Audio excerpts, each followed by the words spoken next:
Hello guys, and welcome to this beauty, the Triple Black BMW S1000XR. I have never ridden one of these models, to be completely transparent, so it's going to be, thanks DPD, it's going to be a complete first ride for me, initial ride. So I'm just going to jump on, basically just go for a ride and see what she's about. We'll go over some specs and figures, but yeah, just give you my thoughts on how she rides as a first initial ride. First off, huge thank you to BMW Dick Lovett Motorrad here just outside Bristol, Cribbs Causeway, for lending me the bike for today. As you can see, look at all the beautiful BMWs lined up there, which you can come down and test ride. Anywho, you can see I'm not too prepared to get my gloves on. What do we have? Well, just over £17,000. This is the TE model and the Triple Black, which I think looks fantastic in this all black. So you can see down here we have a quick shifter, up and down. Whoop.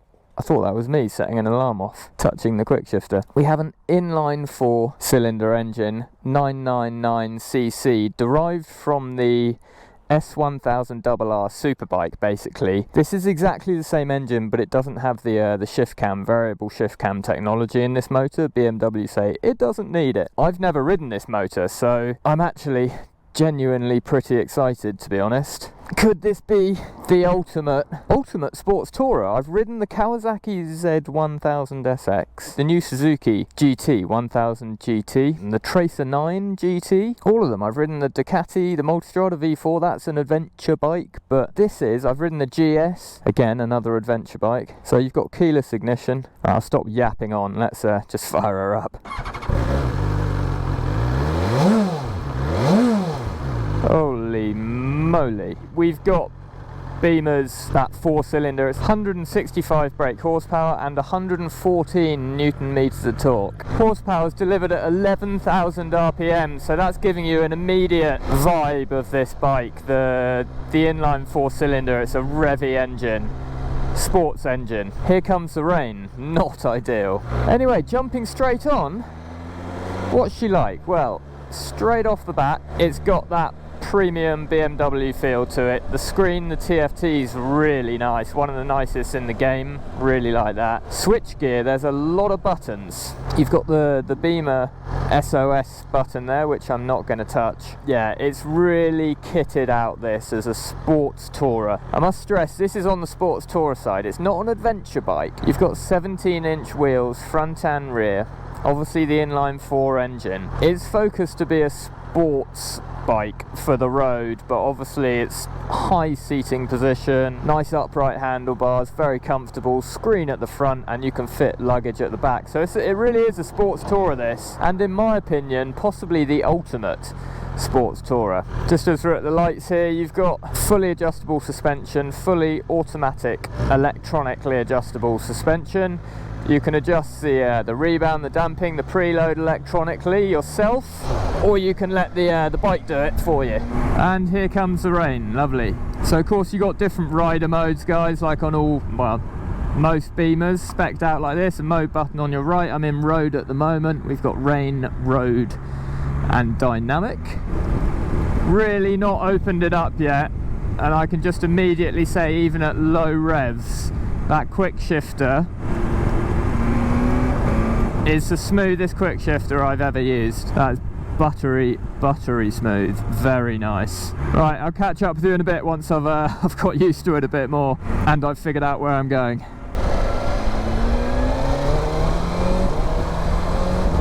Oh, there's lots of power there, and it's smooth power as well.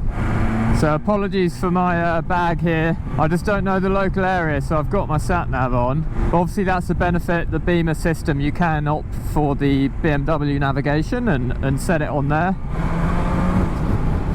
God, the brakes are strong. Oh, it handles. Oh, she's a screamer. That engine is a screamer. Wow. So if I'm comparing it to the Kawasaki, the Ninja 1000, or even the Suzuki GT, this is a fair bit more serious proposition than those two. Those two are creamy smooth inline 4s, very nice, sporty, but this is, I would describe as a complete screamer. of a motor. Yeah, this is another level up from those two. This is a superbike on stilts, it feels like. This will take some getting used to. So as we're stuck behind this truck, like I was saying, as a sports touring proposition, it's really good. You got an adjustable screen here, which is, oh, I was gonna say it's quite easy. Oh yeah, it was. It is easy. You just flick that toggle up and down. 2 settings, it's either down or up. You've got cruise control. Obviously on your menus, really nice setup. Like if you've never used a BMW TFT dash, it's very nice, intuitive. You've got full music connection on this. Everything you need, all the bells and whistles. 3-way heated grips. I think I'm on setting 1 at the moment. There's just a nice level of warmth coming through actually on those grips. Put it up to 3 and they do get really warm, too warm at the moment.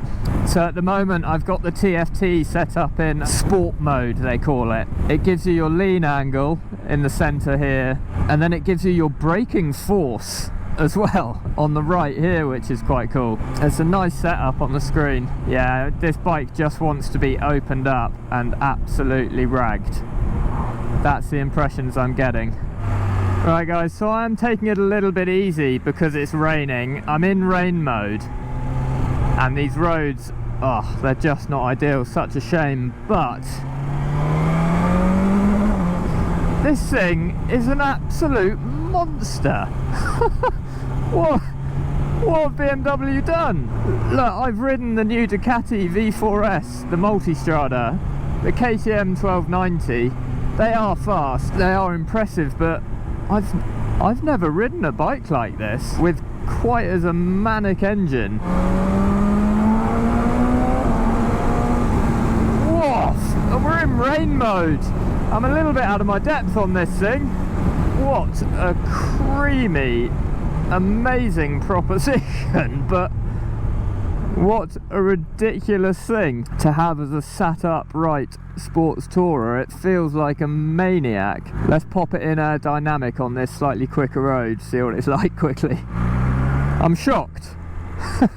Dynamic, there we go. Jesus. Oh, the turn-in is sublime. You can feel the suspension, the dampening stiffen up a bit when you put it in dynamic because it's electronic, but the turn-in is just luscious on these smoother roads. You just lean in, set and forget. It's beautiful. What an impressive technical bit of machinery. Sorry about the cars in the background. It's the only place I can find to stop and compose myself.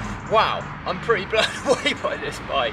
Yeah, pretty naive of me. I've ridden some powerful bikes, more powerful than this figures-wise, but the way this delivers its power and the setup, just that engine, the S1000XR, well, the 1000cc inline 4 from Bmw, it's an absolute screamer. The downside of it, I would say, is, so I was approaching this by thinking, really nice, smooth sports tourer that's quite fast.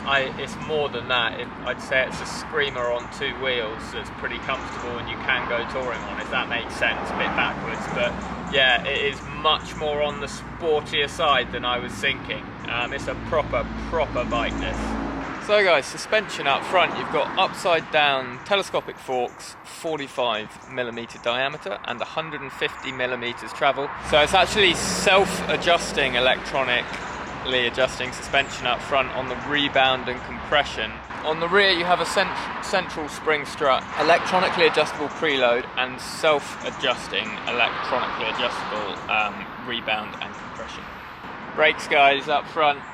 2 320mm discs with 4 piston calipers, and yeah, the brakes are incredibly strong, really high performance brakes. Coming on to the rear brakes, you have a single 265mm disc, but actually a 2 piston caliper on the rear there, so the rear brakes feel surprisingly strong as well. So guys, I hope you can hear me over the traffic. A few more specs. You have a 20-litre fuel tank, so not a huge tank, but then enough for sort of sports touring and longer trips. You won't be stopping every too often really. 20 litres, pretty standard on a bike like this. She is weighing in at 226 kilograms wet weight. Yeah, for this style of bike that's pretty average. It's not a light bike.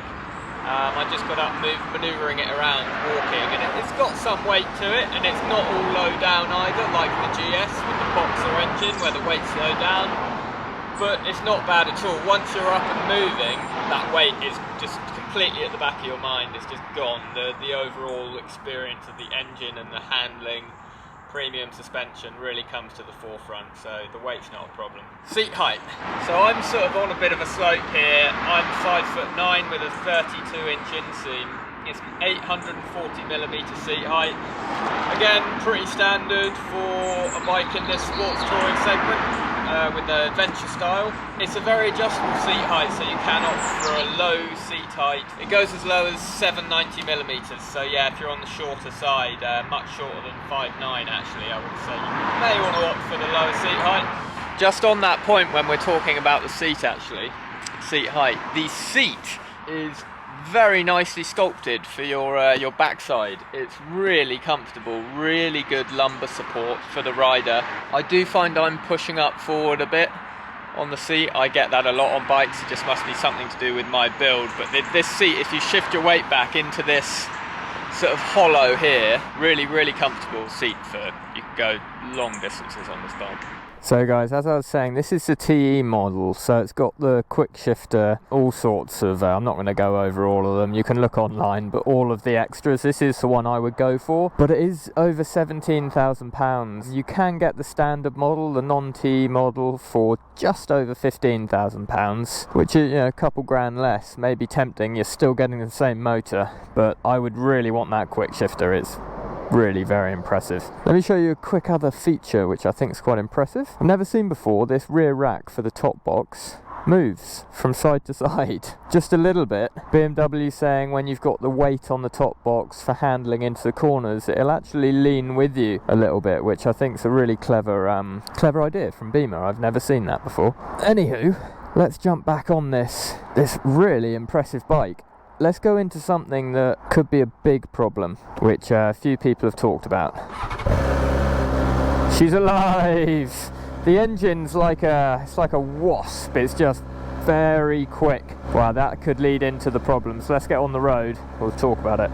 Potential problem with the 1000XR. With that engine, it is very quick turnover and quick firing. Now, I have heard people having problems with vibes through the handlebars and pegs and the seat on this bike, and I thought, I don't know, because I rarely suffer from vibes on bike, but I gotta be honest, when I first jumped on, I could feel some vibes. Unfortunately, they smooth out when you get higher up in the rev range, funnily enough. It's down low. I can feel them through the pegs, the saddle and the handlebars.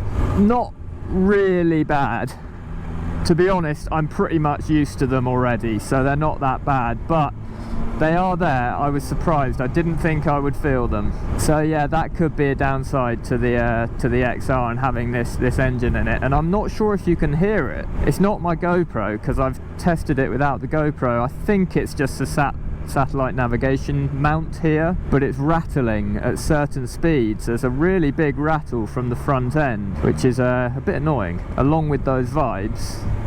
Not ideal. I think we've gathered that this is a mighty impressive performance machine, that I definitely cannot get all of the performance out of it, but it is a sports tourer. I love it, like touring on motorbikes in general, but part of that love is I just don't want to be hounding the bike the whole time. I like just cruising around on roads like this, you know, backcountry lanes. I'm not finding it that relaxing on these back roads, just pleasure riding around, soaking up the scenery, generally just enjoying the bike. It's a little bit too serious for me. That's just personal preference. It's my style of riding. Now, when you want to get on it and you find a smoother road, like a smooth A road, it's absolutely glorious, but I just don't want to be doing that the whole time. And let's be honest, how often do you have a really smooth, perfectly twisty A road?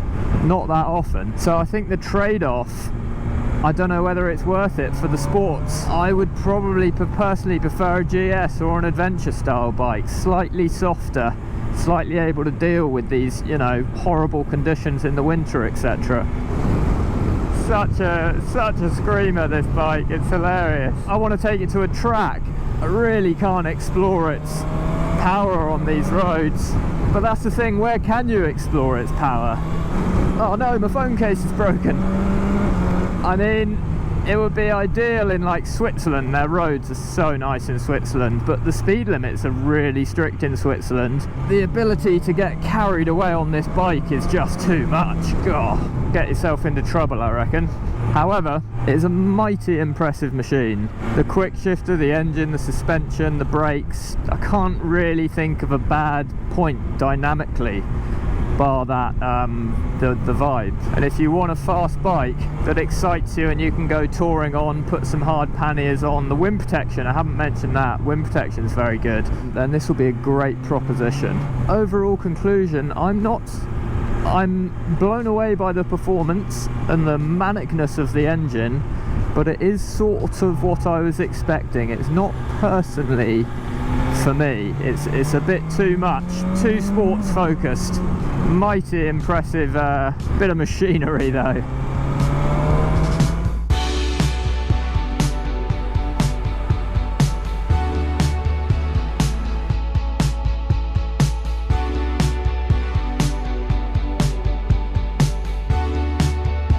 So guys, as we get her back to her rightful owner, a very impressive bike. Personally, it's just not for me. I would, this is just personal opinion, bear in mind. It's not, I'm not hating on this bike for it. It's a really impressive machine. The engine is a stonker, but my personal preferences would lean more towards the adventure segment, like the KTM Super Adventure 1290 or even the Multistrada V4. This is just too focused on sport for me, but if you're coming from a sports bike and you want something a bit more comfortable with all the bells and whistles, fog lights, cruise control, all of the technology, then this is a really good option to be a bit more sensible but still have some craziness there to play with.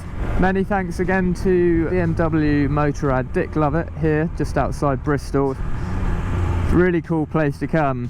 They've got Aston Martin, Beamer, there's a Lamborghini, Bentley garage, loads of premium brands. Great fun to look around. And here we are. Many thanks for watching. Don't forget to subscribe if you enjoyed the video, and I'll see you in the next one. Till next time, stay happy, keep riding. Ciao Bella.